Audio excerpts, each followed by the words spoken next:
Hello everyone, welcome back to Econ by Surabhi where economics make easy and exam oriented. तो last video में हमने start करा था our chapter number 1 that is the definition of economics.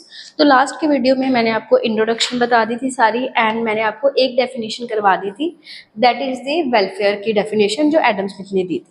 Next आपके chapter में दो definition है, ठीक है। एक तो है हमारी definition material welfare definition and third one है आवर स्कार्सिटी की डेफिनेशन, ठीक है। तो सबसे पहले हम करते हैं मटेरियल वेलफेयर डेफिनेशन को डिटेल में, ठीक है। तो जो मटेरियल वेलफेयर डेफिनेशन है वो न्यू क्लासिकल इकोनॉमिस्ट ने दी थी। कौन से हैं हमारे Marshall, J S Mill, Pigou, Cannan and Beveridge, ठीक है, बेवरिज, ठीक है। तो इन्होंने जो इकोनॉमिक्स का स्कोप है उसको अलग तरीके से बताने की कोशिश करी है, ठीक है। जो लास्ट वीडियो में हमने करा था that is the Adam Smith. Adam Smith ने हमें क्या बोला था कि जो इकोनॉमिक्स है वो किसकी स्टडी करती है, वेल्थ की स्टडी करती है। और जो ये भाई साहब है मेनली मार्शल है, मार्शल कहते हैं कि man is important than the wealth, इंसान ज्यादा जरूरी है वेल्थ से, ठीक है।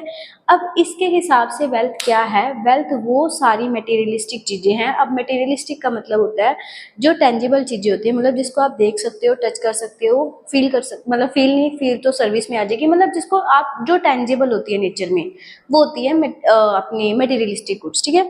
तो वो कहता है कि ना इंसान की वैल्यू ज़्यादा है वेल्थ से, तो आपको सबसे पहले वेल्थ उसकी बात करनी चाहिए, मटेरियल वेलफेयर की बात करनी चाहिए। अब मटेरियल मतलब जो टेंजिबल चीज़ें हैं और वेलफेयर मतलब किसी का भला करना, उन चीज़ों की बात करनी चाहिए रेदर देन दी वेल्थ, ठीक है। तो economics is a study of Mankind in the ordinary business of life. It examines that part of individual and social action which is mostly closely connected with the attainment with the material welfare request of well-being। इसका सीधा साधा मतलब है कि economics सिर्फ उन चीज़ों की बात करता है जो मटेरियल वेलफेयर से रिलेटेड होती है।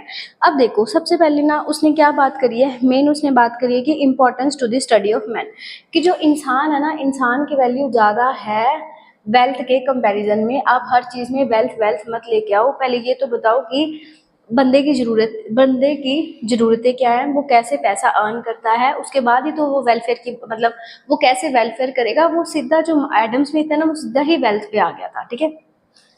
सेकंड उसने कहा कि जो इकोनॉमिक स्टडी करती है वो सोशल मैन की स्टडी करती है। अब सोशल मैन का क्या मतलब होता है, वो पर्सन जो एक सोसाइटी में रहता है, सोसाइटी में रहने के लिए वो कमाता है, मतलब कमाता क्यों है, अपनी जो भी उसकी नीड्स है उसको सेटिस्फाई करने के लिए, खाने पीने के लिए, जो भी वो काम करता है वो एक सोसाइटी में रह के काम करता है और उसी को ही हम क्या बोलते हैं, हमारा सोशल मैन।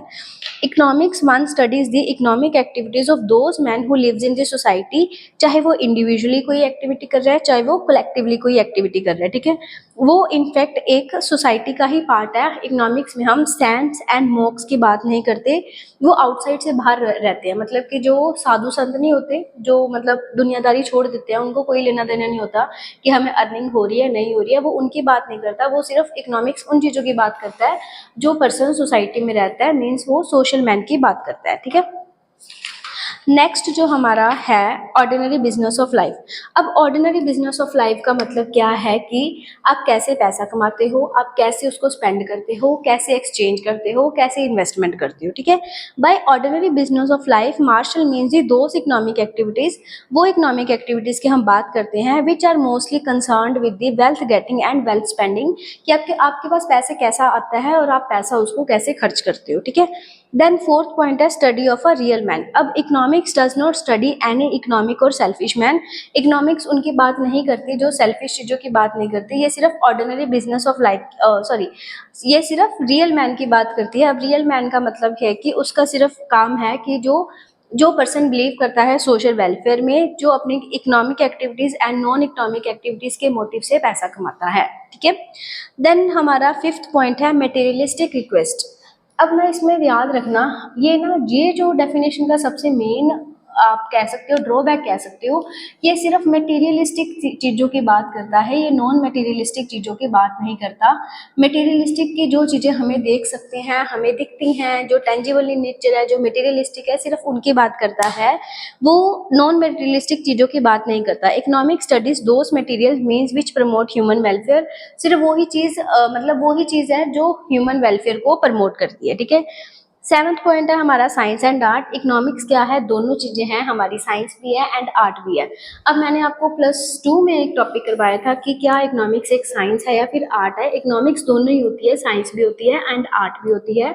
साइंस इसलिए होती है क्योंकि इसमें भी लॉजिकल थिंकिंग भी होती है, इसमें सिस्टमेटिक स्टडी होती है, इसलिए इसको साइंस का पार्ट माना जाता है।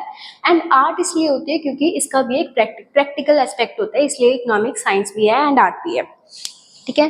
देन है क्लासिफिक थ्योरी। क्लासिफिक थ्योरी का मतलब है कि उसने इकोनॉमिक्स को 2 से 3 क्लासेस में डिवाइड करा है। Number 1 is our materialistic and non materialistic, sorry, number 1 is material welfare and non-material welfare. Number 2 is materialistic and non-materialistic, and number 3 is our social and individual. In 2-3 parts में उसने economics की classes को बांटा है। And last one is our money is the material, money is the measure of social welfare. आप पैसे के साथ ही सोशल वेलफेयर को माप सकते हैं। फॉर एग्जाम्पल कि पहले आप 10,000 कमा रहे थे, अब आप 20,000 कमाने लगे, तो मीन्स आपका सोशल वेलफेयर इंक्रीज हो गया। इसने सिर्फ पैसे की हेल्प से ही वेलफेयर को मापने का तरीका बताया है। आई होप आपको इसके करेक्टरिस्टिक समझ आ गए होंगे। देन इसकी मेरिट्स क्या है, मेरिट्स में एक आएगा, आप पॉइंट नोट डाउन कर सकते हैं। एक तो इसने स्कोप इंक्रीज कर दिया था, मीन्स सिर्फ वेल्थ को छोड़ के इसने वेलफेयर की भी बात करी थी।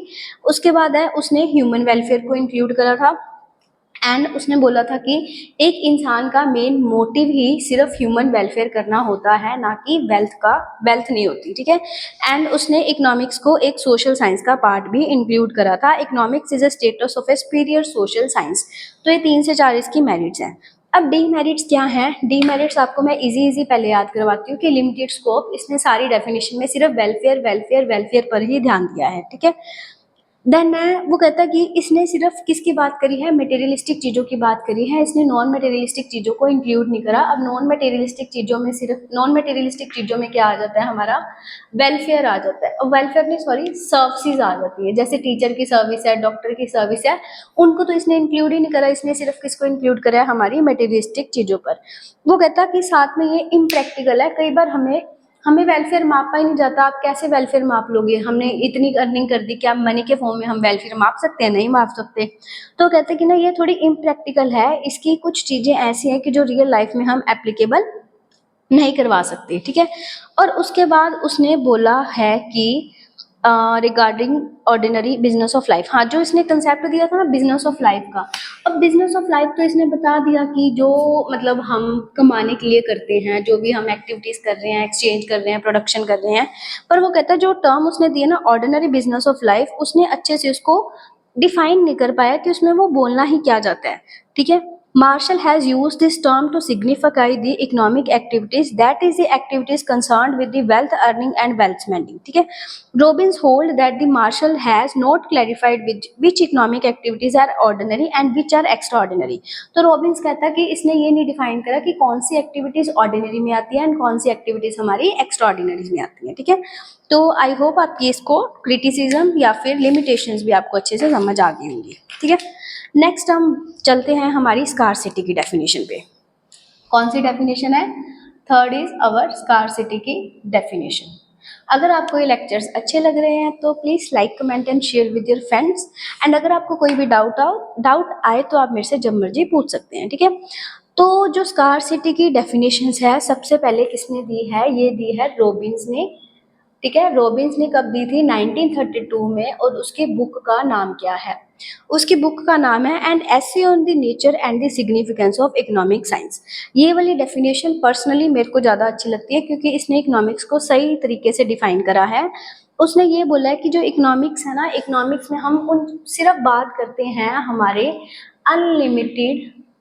अनलिमिटेड बॉन्ड्स की एंड लिमिटेड रिसोर्सेज की, इनकी बात करते हैं। अब इनका मतलब क्या है कि एक पर्सन की इच्छाएं अनलिमिटेड हैं, वो अपने पास जो भी उसके पास लिमिटेड रिसोर्सेज है वो उनको किस तरह से लगाए सो दैट कि वो मैक्सिमम से मैक्सिमम सेटिस्फेक्शन को अटेन कर सके, ठीक है। स्कार्सिटी की डेफिनेशन में उसने पर्टिकुलरली बोला है कि एक इंसान की इच्छाएं अनलिमिटेड हैं, वो अपनी रिसोर्सेज को किस तरह से लगाए ताकि वो अपनी इच्छाओं को पूरा कर सके, ठीक है। Unlimited wants or end by ends, Lord Robbins means the wants। Ends का मतलब है वांट्स, कि हर बंदे की इकोनॉमिक वांट्स या फिर कोई भी पर्सन है उसकी वांट्स बहुत सारी होती है पर उसको पूरा करने वाले रिसोर्सेज क्या होते हैं, लिमिटेड होते हैं। मीन्स की want is greater than our means, ठीक है।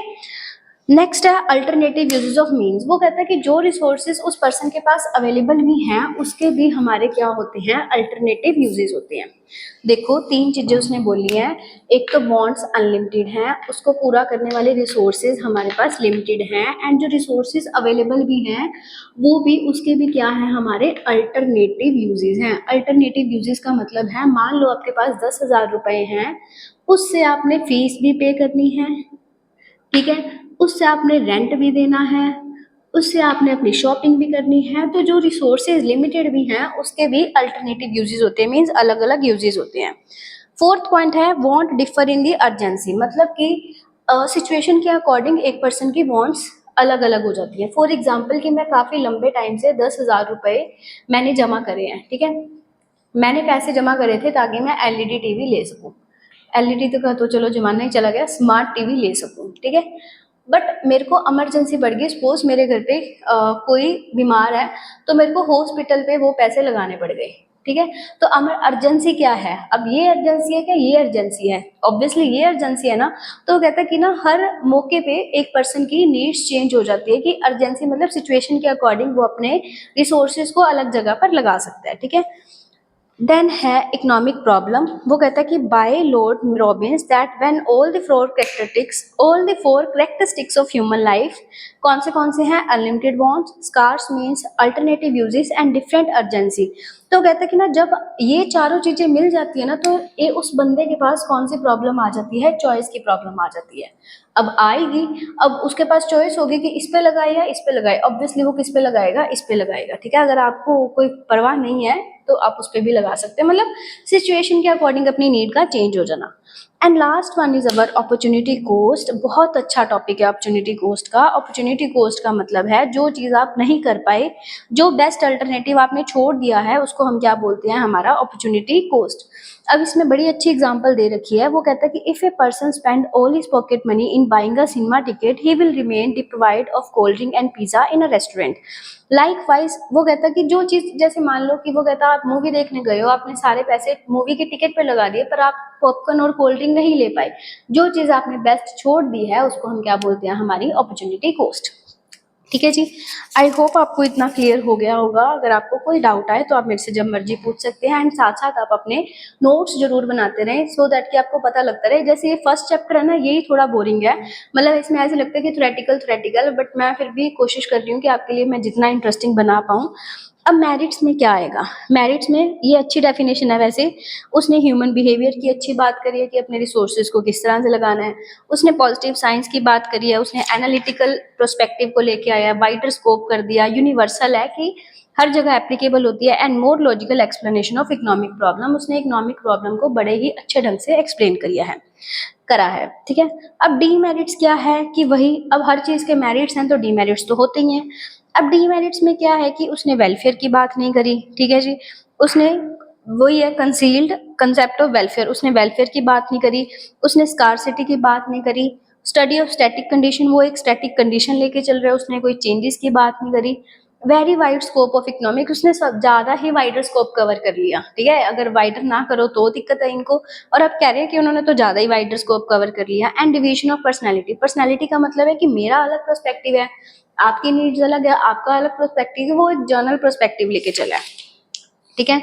Not fully applicable to the richer countries, ये प्रोफेसर बोला है गैलब्रिथ ने। वो कहता है कि ना हर कंट्री में सेम प्रॉब्लम्स नहीं होती हैं, किसी में फाइनेंशियल रिसोर्सेज की दिक्कत होती है तो किसी में ह्यूमन रिसोर्सेज की दिक्कत होती है। Not applicable to centrally planned economies, underdeveloped economies में ये नहीं होती। कम्प्लेक्स एंड अब्स्ट्रैक्ट, मतलब कि इस डेफिनेशन को एक ऑर्डिनरी मैन के लिए लगाना थोड़ा मुश्किल है, ठीक है। Use the words of means and and, वो कहता कि इसने क्लियर नहीं करा कि मीन्स एंड एंड पर्टिकुलरली क्या चीजें दर्शा रहे हैं, ठीक है। ये इसकी डीमेरिट्स में जाएगा। अब मैं आपको आपके लिए काम देती हूँ, आप कंपेयर करना Robins and material welfare definition को, कि रॉबिन्स का perspective and material welfare definition. मैं फिर भी आपको थोड़ा ऊपर ऊपर से बता देती हूँ। दोनों के ऑलमोस्ट ऑब्जेक्टिव सेम थे, दोनों के करेक्टरिस्टिक सेम थे, उन्होंने भी सब्जेक्ट मैटर की सेम बात करी है, नेचर थोड़ा थोड़ा सेम था कि उसने भी साइंस एंड आर्ट बोला है, उसने भी साइंस एंड आर्ट बोला है।